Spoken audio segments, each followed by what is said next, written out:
Atvažiavo CRV antikorozijai, pavalėme rūdis, pakaba švariai,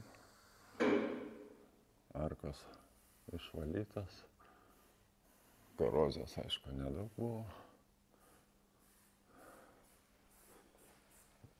slenkščiai, va tik vietomis, matosi, kur va korozija buvo ties tvirtinimais, kažkokiu plastiku apačioje.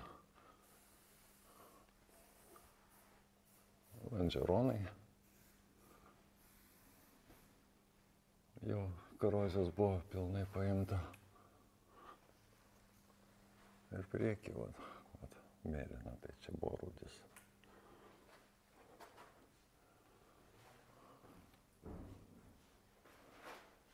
Nedaug išdaužyta.